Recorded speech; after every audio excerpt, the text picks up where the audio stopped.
can we actually make something good without a fancy camera? I just received this Andor 4K camera in the mail. It's super cheap. It just cost me like 134 bucks. My philosophy has always been that it's not about the camera, but about the skills and creativity you bring to the table. In this video, we'll see what really matters in making creative content, technique or equipment. Let's see what can we do with this low-budget camera and put it to the test. Hey Rebel Filmmakers, this is Reynaldo Cantu, welcome to the channel.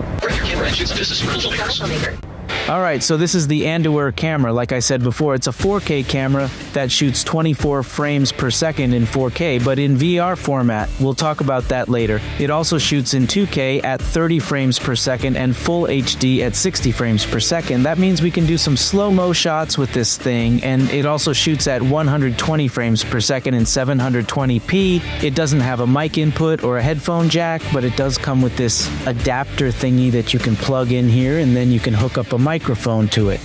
And by the way, there's no audio control on this thing, it just does everything automatically. So now that we have this setup going on, could we use this camera to make a vlog? Okay, I have my running hat and I'm ready to sweat a little. I'm gonna go for a quick walk to the park, maybe jog a little.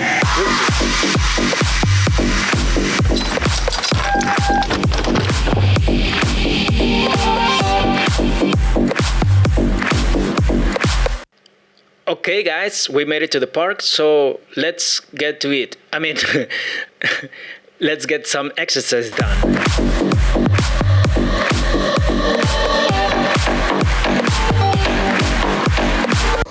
I'm also testing out the mic a little bit while it's connected to the camera to hear how it sounds.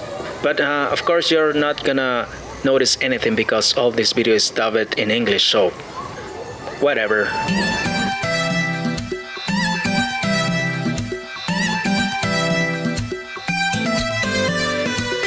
Well, I guess you can make a vlog with this camera, right? There's something weird about this camera though. It says it shoots in 4K, but when you record directly with the camera, it saves it in a format called DART. I've never heard of that format before, but when you record with the camera in 4K mode, it saves it as a different compression type. It just gives me this weird video image. So yeah, the next best quality is 2K. That's what I'm gonna use for the rest of the shots. But I was wondering, can this camera help us to do something more cinematic?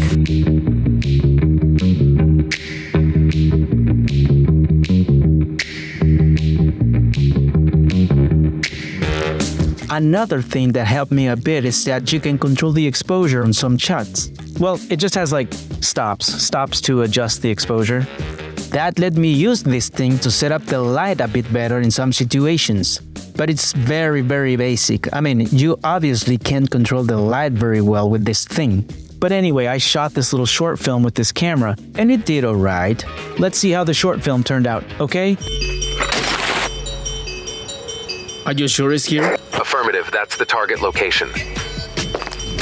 You can proceed.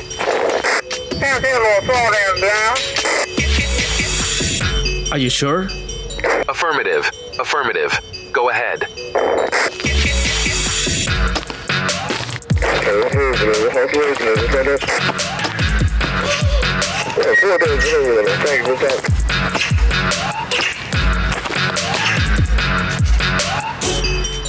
Sergeant, report what you see.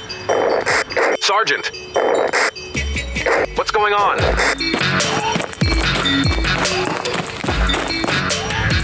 You know what? There's nothing here. That's the correct location. There's not. The backup is on its way.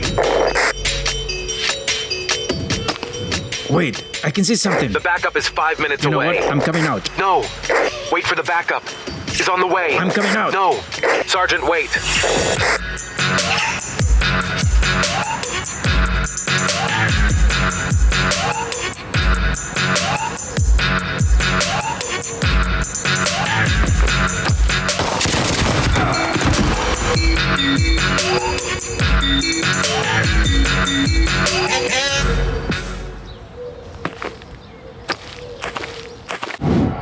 By the way, how would this camera work for something like recording tutorials or something like that? It looks like the image is kind of bluish. Let me see if I can fix that. I mean, this is the actual color right now, even though I have fluorescent lights here. But nope, it still looks all blue. What about daylight mode? Daylight mode doesn't work either. How about incandescent mode? I think incandescent mode doesn't look too bad right now. Let's try some slow-mo shots.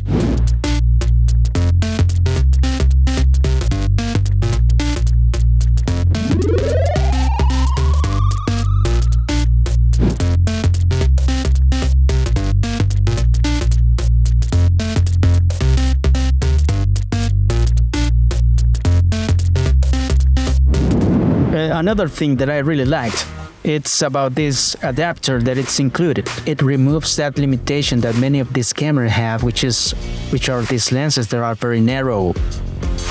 Well, it has the advantage that you can zoom in and zoom out and everything is automatic on this thing. Focus, exposure, and all that stuff. The downside is that there's no manual mode, so you can't really control much of those things. But hey, what I like is that it comes with this adapter because it gives me more options to take different kinds of shots. You can see the difference here. I'm at exactly the same distance from the camera, but I have a wider view now, which is nice. And if I want to zoom in or zoom out, I can do that too. By the way, did I tell you that it has night vision? Well, here I am shooting to test out the night vision. Oh, here I am shooting to test out the night vision when...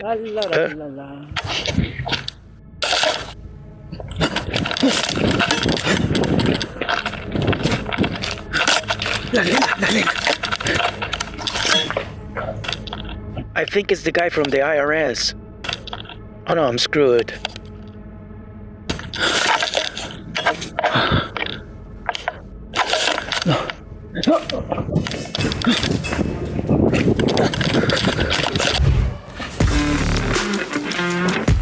Alright, there you could see that even if it's a camera that doesn't have great quality, you can still make the most of it if you know how to apply some techniques. Well, you can judge for yourself. Yeah, obviously, I didn't spend a lot of time making all these videos, but more or less you can see that you can use it to make vlogs and stuff like that, as long as you don't use the camera's built-in audio. You can even use it to shoot short films or fiction stuff. So, in conclusion, if you want it for a professional job, obviously, this camera is not for that. If you want it for family videos or to make tutorials for YouTube and stuff like that, it can work for you if you're just starting out and you don't have a big budget. A camera that costs around $130 is not bad, especially because it's pretty good to learn and practice and make videos for YouTube or tutorials and stuff like that, because it can work as a first option before you upgrade to something better. So there you have it. Can you make good use of a camera even if it doesn't have a great image quality? Let me know in the comments. If you're interested in this camera, I'm gonna leave the link down there in the description of this video where you can find more information and where you can buy it. And if you like this content, please don't forget to like and subscribe to this channel, and you need to see this next video because you're gonna love it. My name is Reynaldo Cantu, and I'll see you in the next Rebel Filmmakers video.